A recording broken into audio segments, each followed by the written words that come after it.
Hi students, మనకు doctor NTR health university వాళ్ళు MBBS NEET counselling సంబంధించినటువంటి ఒక ఇంపార్టెంట్ నోటిఫికేషన్ అయితే మనకు రిలీజ్ చేశారండి.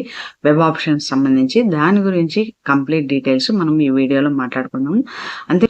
సో బేసిక్గా ఏంటి అంటే ఎన్టీఆర్ హెల్త్ యూనివర్సిటీ వాళ్ళు ఒక షెడ్యూల్ అయితే ఇచ్చారండి. ఈ షెడ్యూల్ ప్రకారం మనకు వెబ్ ఆప్షన్స్ ఫిల్ చేయడానికి 19th ఆగస్ట్ 2025 మార్నింగ్ 10 AM నుంచి స్టార్ట్ అవుతాయి web options.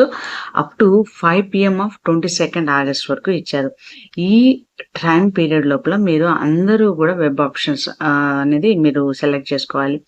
At the same time ఆంధ్రప్రదేశ్లో మోస్ట్ ఇంపార్టెంట్ ఏంటి అంటే వన్ టైం వెబ్ ఆప్షన్స్ అంటే మనకు 4 రౌండ్స్ ఉంటాయి. అంటే first round, second round, mop up round and stray vacancy round అనేసి 4 రౌండ్స్ ఉంటాయి. ఈ 4 రౌండ్స్కి కూడా మనకు ఓన్లీ ఒక్క సింగిల్ టైం వెబ్ ఆప్షన్స్ మాత్రమే ఉంటాయండి. కాబట్టి స్పెషల్ కేటగిరీ వాళ్ళు కానీ అందరూ కూడా ఈ సింగిల్ టైం వెబ్ ఆప్షన్స్ని ఈ టైం పీరియడ్ లోపల మీరు చూస్ చేసుకోవాలి. ఇది చాలా ఇంపార్టెంట్.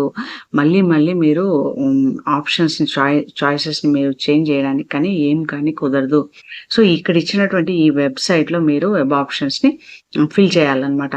ఇది చాలా ఇంపార్టెంట్. ఆంధ్రప్రదేశ్లో వన్ టైం వెబ్ ఆప్షన్స్ మాత్రమే ఉంటాయి. కాబట్టి ఈ విషయాన్ని మీరు జాగ్రత్తగా పరిశీలించి మీరు వెబ్ ఆప్షన్స్ అనేవి సెలెక్ట్ చేసుకోవాలన్నమాట.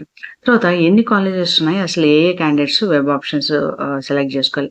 మనకు మెరిట్ లిస్ట్ అయితే ఇచ్చారండి. కొంతమంది వాళ్ళ యొక్క సర్టిఫికేట్స్ వెరిఫికేషన్ పెండింగ్లో ఉన్నాయని గ్రీవెన్సెస్ రిక్వెస్ట్ పంపించమని చెప్పారు. ఆ టైం కూడా అయిపోయింది. సో ఇప్పుడైతే మనకు మెరిట్ లిస్ట్ అయితే ఇచ్చారు. ఏ స్టూడెంట్స్ అయితే మెరిట్ లిస్ట్లో ఉన్నారో ఆ మెరిట్ లిస్ట్లో ఉన్నటువంటి స్టూడెంట్స్ అందరూ కూడా వెబ్ ఆప్షన్స్కి ఎలిజిబుల్ అనమాట. వాళ్ళు నీట్ కౌన్సిలింగ్కి స్టేట్ ఆంధ్రప్రదేశ్ స్టేట్లో నీట్ కౌన్సిలింగ్కి ఎలిజిబుల్ క్యాండిడేట్స్ అనమాట. మనకు ఈ వన్ టైం వెబ్ ఆప్షన్స్లో 34 కాలేజెస్ వచ్చేసి మనకు మేల్ క్యాండిడేట్స్కి ఉన్నాయండి. యాజ్ వెల్ యాజ్ 35 కాలేజెస్ వచ్చేసి ఫిమేల్ క్యాండిడేట్స్కి ఉన్నాయి. అంటే ఫిమేల్ క్యాండిడేట్స్కి ఇక్కడ మనకు పద్మావతి మెడికల్ కాలేజ్ ఉంది కాబట్టి, స్విమ్స్ ఉంది కాబట్టి ఇక్కడ అడిషనల్గా వచ్చిందనమాట.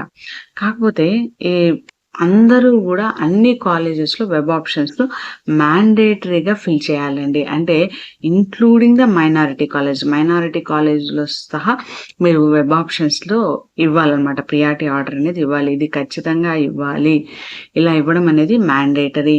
తర్వాత మనకు బీడిఎస్ కాలేజెస్ అయితే 17 కాలేజెస్ ఉన్నాయండి. ఇప్పుడు ఇచ్చినటువంటి నోటిఫికేషన్ ఏంటి అంటే ఓన్లీ ఎంబీబీఎస్ మాత్రమే నోటిఫికేషన్ అయితే ఇచ్చారు.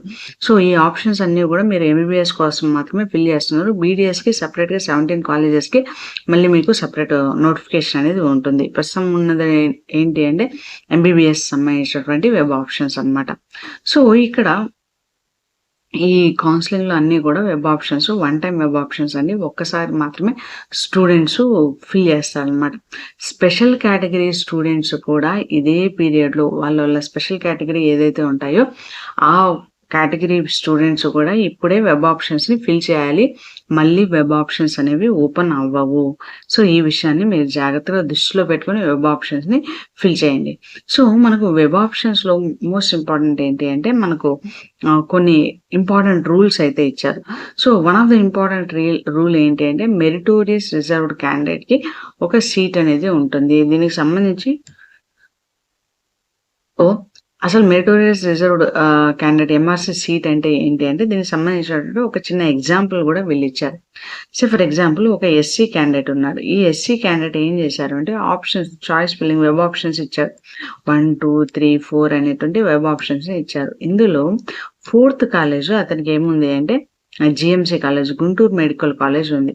సో ఈ 4th ఆప్షన్ అతను చూస్ చేసుకున్నారు. అతను చూస్ చేసుకున్న తర్వాత అతనికి కాలేజ్ అయితే సీట్ అయితే అలాట్ అయిపోయింది. కాకపోతే సీట్ అలాట్ అయిపోయింది. అతను వచ్చేసి అక్కడ ఫస్ట్ రౌండ్లోనే ఓపెన్ కేటగిరీలో సీట్ అనేది అలాట్ అయిపోయింది. తర్వాత ఓపెన్ కేటగిరీ తర్వాత మళ్ళీ ఎస్సీ కేటగిరీ సీట్ అనేది రన్ అవుతుంది అనమాట ఓపెన్ ఫస్ట్ ఫేజ్లోనే. సో ఎప్పుడైతే ఎస్సీ కేటగిరీ రిజర్వేషన్ సీట్ అనేది రన్ అవుతుందో ఆ టైంలో ఆ పర్సన్కి గుంటూరు మెడికల్ కాలేజ్ కంటే ముందు ఉండేటువంటి మెడికల్ కాలేజ్ ఏఎంసీ కాలేజ్ వచ్చింది అనుకుందాం. అప్పుడు ఆ పర్సన్‌కి గుంటూరు మెడికల్ కాలేజ్ క్యాన్సిల్ అయిపోతుంది. ఏఎంసీ కాలేజ్ అనేది వస్తది. కాకపోతే ఇక్కడ మనకు first Guntur medical college seat వచ్చింది కదా! ఎస్సీ క్యాండిడేట్‌కి. ఆ సీట్‌ని వాళ్ళేం చేస్తారంటే మెరిటోరియస్ రిజర్వ్డ్ సీట్ కింద డిక్లేర్ చేస్తారు. అంటే అక్కడ ఇచ్చినటువంటి సీటు మళ్ళీ కూడా ఎస్సీ క్యాండిడేట్‌కి మాత్రమే ఇవ్వబడుతుంది. అంటే ఎస్సీ క్యాండిడేట్ అయితే ఎస్సీ క్యాండిడేట్, బీసీ క్యాండిడేట్ అయితే బీసీ క్యాండిడేట్ ఎవరి రిజర్వేషన్ ప్రకారం వాళ్ళు. ఆ సీట్‌ని మెరిటోరియస్ సీట్స్ అనేసి ఇక్కడ డిక్లేర్ చేస్తున్నారు. కాకపోతే ఈ మెరిటోరియస్ సీట్స్ అనేవి మైనారిటీ కాలేజెస్‌లో ఉండవు. అది ఇక్కడ ఇచ్చారు చూడండి. మైనారిటీ ఇన్‌స్టిట్యూషన్స్‌లో ఈ విధమైనటువంటి ప్రొసీజర్ మెరిటోరియస్ సీట్ అనేది ఉండదనమాట. తర్వాత reporting at the college. For example ఒకసారి మీకు సీట్ అనేది అలాట్ అయిపోయింది. ఫస్ట్ రౌండ్‌లో మీకు సీట్ అనేది అలాట్ అయిపోయింది. సీట్ వన్స్ మీకు అలాట్ అయిపోయిన తర్వాత మీరు ఖచ్చితంగా మీకు ఎస్ఎంఎస్ అనేది వస్తది. మీకు ఫస్ట్ ఎస్ఎంఎస్ అనేది వస్తుంది. ఎస్ఎంఎస్ వచ్చిన తర్వాత మీరు ఈ వెబ్‌సైట్ లోపలికి లాగిన్ అయిపోయి మీ యొక్క సీట్‌ని కన్ఫర్మ్ చేసుకోవాలి. అంటే మీరేం చేయాలి, అక్కడ ₹10,600 పే చేసేసి యూనివర్సిటీ ఫీజు అనేసి అంటాం. పే చేశాక మీకు అలాట్‌మెంట్ లెటర్ అనేది వస్తుంది. ఆ అలాట్‌మెంట్ లెటర్‌ని మీరు డౌన్‌లోడ్ చేసుకొని మీ యొక్క సర్టిఫికేట్స్ అన్నీ తీసుకొని ఫిజికల్‌గా మీకు ఏ కాలేజ్ అయితే అలాట్ అయిందో ఆ కాలేజ్‌లోకెళ్ళి మీరు అటెండ్ అయ్యి అక్కడ మీ యొక్క సర్టిఫికేట్స్ వెరిఫికేషన్ చేసుకొని ఏమైనా డిస్క్రిపెన్సీ ఉంటే అక్కడ మీరు జాయిన్ అయిపోవాలి. ఎవరెవరికైతే సీట్ ఫస్ట్ రౌండ్‌లో అలాట్ అవుతుందో వాళ్ళందరూ కూడా ఖచ్చితంగా జాయిన్ అవ్వాలి. జాయిన్ అయితేనే వాళ్ళు ఒకవేళ అప్‌గ్రేడేషన్ పెట్టుకోవడానికి ఉంటుంది. అంటే మీరు కాలేజ్‌లోకెళ్ళి జాయిన్ అయ్యారు. జాయిన్ అయిన తర్వాత మీకు ఒకవేళ కాలేజ్ నచ్చలేదనుకోండి, మీకు అప్‌గ్రేడేషన్ ఆప్షన్ అనేది ఉంటుంది. ఒకవేళ కాలేజ్ నచ్చినట్లయితే మీరు అదే కాలేజ్‌లో కంటిన్యూ చేయాలి అనుకున్నట్లయితే అప్పుడు మీరేం చేస్తారంటే వెబ్‌సైట్ లోపలికి లాగిన్ అయ్యి అక్కడ రిటైన్ అనేటువంటి ఆప్షన్ ఉంటుంది. ఆ రిటైన్ అనేటువంటి ఆప్షన్ ఇచ్చారు అంటే మీకు ఆ కాలేజ్‌లో సీట్ అనేది ఫ్రీజ్ అయిపోతుంది. మీరు ఫర్దర్‌గా నెక్స్ట్ రౌండ్స్‌కి ఎలిజిబుల్ కారు. అంటే మీకు ఇచ్చినటువంటి సీట్ మీకు అలాగే ఉంటుంది. ఒకవేళ మీరు ఈ రిటైన్ అనేటువంటి ఆప్షన్ ఇవ్వలేదు అనుకోండి, అప్పుడు ఇమ్మీడియేట్‌గా మీరు సెకండ్ రౌండ్‌కి కూడా ఎలిజిబుల్ అయిపోతారు. వన్స్ మీరు సెకండ్ రౌండ్ ఎలిజిబుల్ అయ్యారు. ఆ రౌండ్‌లో మీకు ఏదైనా కాలేజ్‌లో సీట్ వచ్చింది అంటే ఫస్ట్ రౌండ్‌లో వచ్చినటువంటి కాలేజ్ సీటు ఆటోమేటిక్‌గా క్యాన్సిల్ అయిపోతుంది. కాబట్టి మీరు రిటైన్ అనేటువంటి ఆప్షన్‌ని చూజ్ చేసుకోవడం చాలా చాలా ఇంపార్టెంట్ అన్నమాట. సో, ఒకవేళ మీకు ఫస్ట్ రౌండ్‌లో సీట్ అనేది రాలేదు. అప్పుడు మీరు ఆటోమేటిక్‌గా సెకండ్ రౌండ్‌కి వెళ్ళిపోతారన్నమాట. ఒకవేళ మీకు ఫస్ట్ రౌండ్‌లో కాలేజ్ ఇచ్చారు, సీట్ వచ్చింది. కాకపోయినా మీరు అక్కడెళ్ళి సబ్మిట్ చేయలేదు మీ యొక్క అప్లికేషన్స్. అప్పుడు మీరు కన్వీనర్ కోటా కింద కంప్లీట్‌గా మీరు కౌన్సెలింగ్‌లో పార్టిసిపేట్ చేసేటువంటి ఎలిజిబిలిటీని కోల్పోతారు. అంటే మీరు ఫర్దర్ రౌండ్స్‌లో ఏ విధంగాను కౌన్సెలింగ్‌లో పార్టిసిపేట్ చేయరు. సో, ఖచ్చితంగా ఎవరెవరికైతే సీట్స్ వస్తాయో వాళ్ళు ఖచ్చితంగా ఎళ్లి అక్కడ పార్టిసిపేషన్ అనేది చేయాలండి. మీ యొక్క సీట్ అనేది కన్ఫర్మేషన్ చేసుకోవాలన్నమాట. సో, నెక్స్ట్ ఈ రిటైన్ ఆప్షన్ అనేది చాలా ఇంపార్టెంట్. ఈ రిటైన్ ఆప్షన్ గాని మీరు చూజ్ చేసుకున్నట్లయితే మీ కాలేజ్ సీట్ ఫ్రీజ్ అయిపోతుంది. మీరు ఫర్దర్‌గా కౌన్సెలింగ్‌లో పార్టిసిపేట్ చేయలేరు. ఫర్ ఎగ్జాంపుల్ ఇప్పుడు మనకు స్టేట్ కౌన్సెలింగ్ జరుగుతుంది కదా! అదే విధంగా ఆల్ ఇండియా కౌన్సెలింగ్ కూడా జరుగుతా ఉంది.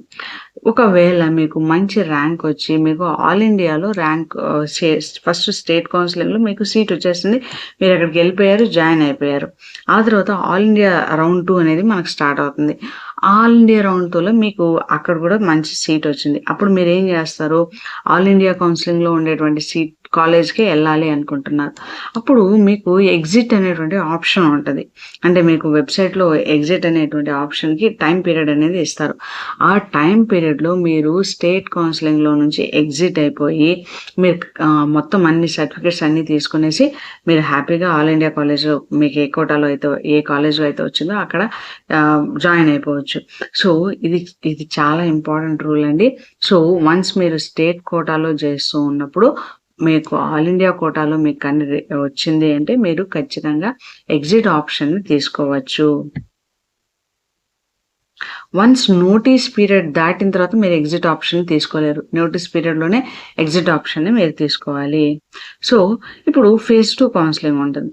ఈ ఫేజ్ 2 కౌన్సెలింగ్ కొంతమంది ఫేజ్ 1లో కొన్ని సీట్స్ జాయిన్ అవ్వరు. అలాంటివి వేకెంట్ సీట్స్ ఇవన్నీ ఫిల్ చేయడానికి ఫేజ్ 2 కౌన్సెలింగ్ ఉంటుంది. సో, ఈ ఫేజ్ 2 కౌన్సెలింగ్‌లో ఎవరైతే సీట్ రిటైన్ చేశారో వాళ్ళు పార్టిసిపేట్ చేయడానికి ఉండదండి. ఫ్రీ ఎగ్జిట్ ఎవరైతే యుటిలైజ్ చేసుకుంటారో వాళ్ళకి కూడా ఫేజ్ 2 కౌన్సెలింగ్‌లో పార్టిసిపేట్ చేయడానికి ఉండదు. మరి ఎవరు పార్టిసిపేట్ చేస్తారు? ఎవరైతే అప్‌గ్రేడేషన్ కావాలి ఉంటారో, ఎవరైతే రిటైన్ ఆప్షన్ అనేది ఇవ్వరో వాళ్ళు పార్టిసిపేట్ చేయొచ్చు. యాస్ వెల్ యాస్ ఫస్ట్ రౌండ్‌లో సీట్ రాని వాళ్ళకి ఈ ఫేజ్ 2 కౌన్సెలింగ్ అనేది ఉంటుందన్నమాట. జనరల్‌గా మనకు ఫేజ్ 1, ఫేజ్ 2 కౌన్సెలింగ్ అనేది జరుగుతుంది. థర్డ్ రౌండ్ మాపప్ రౌండ్ అనేది ఉంటుంది. స్ట్రే వేకెన్సీ రౌండ్ కూడా ఉంటుంది. స్ట్రే వేకెన్సీ రౌండ్‌లో ఎవరికైతే ఫేజ్ 1, 2, 3 వీటిలో ఎందులోనూ కూడా మీకు రాదో అప్పుడు వాళ్ళు స్ట్రే వేకెన్సీ రౌండ్‌కి ఎలిజిబుల్ అవుతారండి. కాకపోతే ఈ స్ట్రే వేకెన్సీ రౌండ్‌లో మీకు రౌండ్ 3లో వచ్చాక అప్‌గ్రేడేషన్ అనేది ఉండదు. ఎవరికైతే సీట్స్ అలాట్‌మెంట్ ఉండదో వాళ్ళకి మాత్రమే స్ట్రే వేకెన్సీ రౌండ్ అనేది ఉంటుందన్నమాట. సో, మీరు ప్రతి ఒక్కరు కూడా ఏయూ రీజియన్ వాళ్ళైనా, లేదంటే ఎస్‌వీయూ రీజియన్ వాళ్ళైనా ప్రతి ఒక్కరు కూడా అన్ని కాలేజెస్ ఫిల్ చేయాలి. అంటే మీరు ఏయూ రీజియన్ వాళ్ళు ఎస్‌వీయూ రీజియన్ కాలేజెస్ సెలెక్ట్ చేసుకోవచ్చు. ఎందుకంటే బేసిక్‌గా ఇక్కడ మనకు 15% రిజర్వేషన్ అనేది ఉంటుంది అన్‌రిజర్వ్డ్ కేటగిరీ కింద. సో, ఈ కేటగిరీ కింద మీకు సీట్స్ అనేవి అలాట్ అవుతాయి. కాబట్టి ఏయూ రీజియన్ వాళ్ళు, ఎస్‌వీయూ రీజియన్ వాళ్ళు 2 రీజియన్స్ సంబంధించినటువంటి కాలేజెస్‌లో సీట్స్ అనేవి మీరు సెలెక్ట్ చేసుకోవాలి. సో, ఇవి మీకు కౌన్సెలింగ్‌లో మీరు తెలుసుకోవాల్సినటువంటి మోస్ట్ ఇంపార్టెంట్ రూల్స్. సో, మన ఛానల్‌లో ఎంబీబీఎస్, బీడీఎస్ సంబంధించినటువంటి అన్ని అప్డేట్స్ వస్తూ ఉంటాయండి. సో, ఛానల్‌కి సబ్స్క్రైబ్ చేసుకోండి. మీ ఫ్రెండ్స్ కూడా షేర్ చేయండి. I wish you all the success. ఆంధ్రప్రదేశ్‌లో వన్ టైమ్ వెబ్ ఆప్షన్స్ ఉంటాయండి. ఖచ్చితంగా ఒక్కసారి మాత్రమే మీరు వెబ్ ఆప్షన్స్ ఇవ్వగలరు. జాగ్రత్తగా చూస్ చేసుకోండి.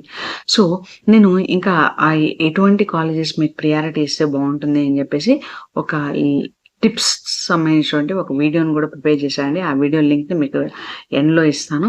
సో, ఆ వీడియో కూడా మీరు యుటిలైజ్ చేసుకోండి. I wish you all the success. Thank you.